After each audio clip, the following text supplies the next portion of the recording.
Hello and welcome to all to series Last Week in Microsoft 365.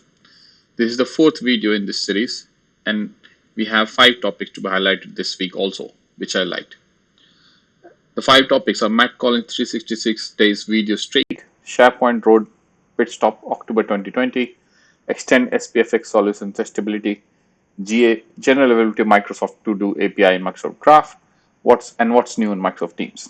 If you like this video, don't forget to subscribe to my channel, YouTube, Sync Ventures, and connect with me on Twitter, LinkedIn, and follow my blog on syncventures.com. So let's get started.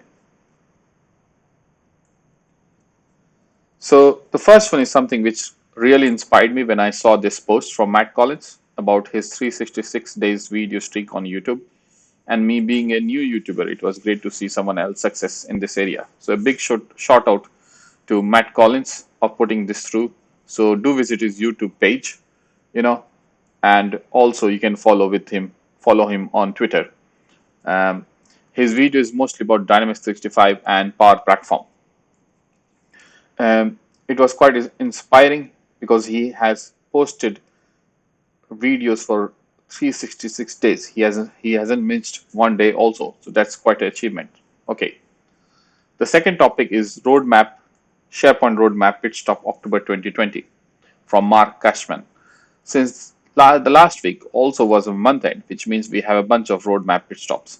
In this, you also have podcast where Mark talks to Harsh Agarwal about new file experience in Teams channels, chats, and also some other bunch of updates. So let's have a brief look into this. As we know, SharePoint Syntax, which is the first product to come from Project Cortex, is also available now. And you can do, as you know, that we applies AI to empower people with knowledge and expertise in these apps they use every day. So basically, for automate content processing, transform content into knowledge, automatic tagging, and all these can be done through this. Okay, and that too without no code. So that's a great thing. Organization chart web part, which has been in demand for past time, is also available now. Now the IT can control the Microsoft list, whether they can be created in personal or not. So this is something we can be done through PowerShell also right now.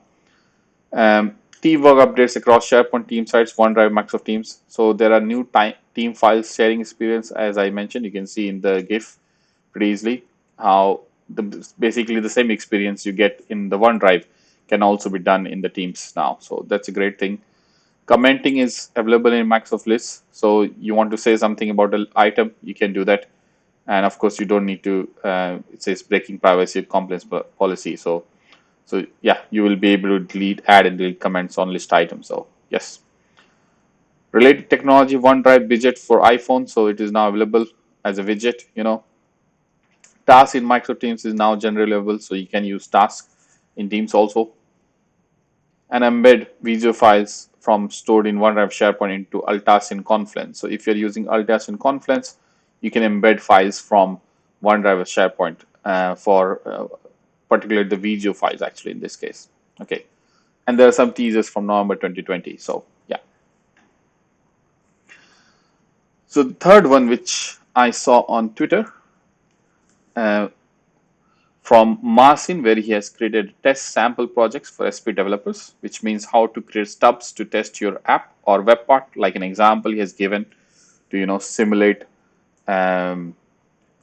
ordering or user information. So basically, let's say you are writing a you are writing an app and you want to get the order information and the user information from a Graph SDK. Okay, now maybe the Graph SDK is not yet ready, and for unit testing you want to write stubs. So this is how it explains that you can write stubs to get data for order and user information and then test out your app or the web part you're creating. I think it's a great idea. So thanks for Marcin to put this up, and I think it has a good use case for testing. So as he has mentioned, and he also has a brief blog which you can read here. Okay. The fourth one is the announcement of the general availability of Microsoft To Do API in Microsoft Graph, which is a great news, as I believe a lot of people might have been waiting for this. It's a bunch of CRUD operations on task lists and link sources, which you can do now. So you can see that there is a list to do this. Um, and if you click on the link, you will go to the details of it, what you can do, and probably how you can also do. So now it is available, generally available, so you can start using it in production also. So yeah, great. The last one today is an article, What's New in Microsoft Teams. This is a collection of a bunch of things announced in Microsoft Teams. So let's have a look into some of these. There is a lot of announcement on this page, so I'm not going to cover all of it, but some of it, So you can see that now we'll have live captions with speaker attribution, like who is speaking. So that's a great thing, because then we know who is speaking if we are meeting, clients and different other people, and we want to know who is speaking actually and what he is speaking. Spotlight an individual video participant for all attendees. That means that you can spotlight a particular user, and so that people are seeing him when he is speaking, and not all the other people if they speak in turn. Prevent attendees from unmuting Teams meeting. This is much needed if you are having a lot of people in the meeting and you want to unmute, but some participants can actually unmute themselves. So I think that is something which is a great addition. Microsoft Whiteboard read-only mode. Basically, you can set it as read-only now, so that nobody can change it, or you can also collaborate as you used to do before. Now the meeting call recordings will be stored in OneDrive SharePoint, or not in Stream as it was done before. Storing it in OneDrive SharePoint is the best, because you can easily share the video with external people, or also easily share the people who are in organization. So that's a good thing. Okay. Updated functionality for downloading participant reports in Teams meetings. So that has been updated. Devices. There is some news about devices also. You can go through it from Dell and EPOS. Chat and collaboration, new offline presentations, so you can remain offline for like 2 hours or 3 hours.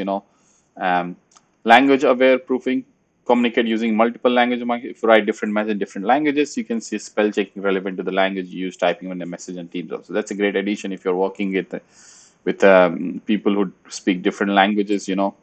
Templates creation, I already done a video around this. You can have a look. So this is already available right now. You can start looking at it.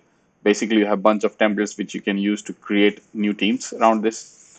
New file sharing experience, as I mentioned before. So that's a good updated SharePoint Pages app. So it's a great. So now it has been updated. Um, Twitter and videos, Twitter feed. So basically a page which combines a lot of things, and then you can just embed it in the team. So yeah. Teams for education. If you are a college student, if you are a lot of education institutions are using Teams right now, because due to the COVID, it's all going online and not in the physical.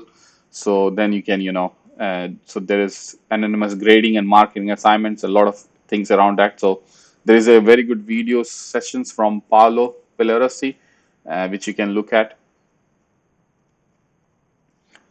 And there are a bunch of other updates about app certification, publisher certification. You can read through it.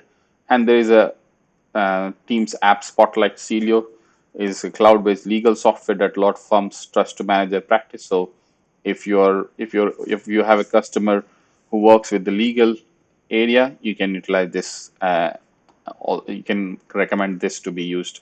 Okay. So yeah, that was it for this week's Last Week in Microsoft 365. I hope you like it. And as I said before, please subscribe to my channel, Sync Ventures. Connect with me on Twitter, LinkedIn, and follow my blog, syncventures.com. Okay.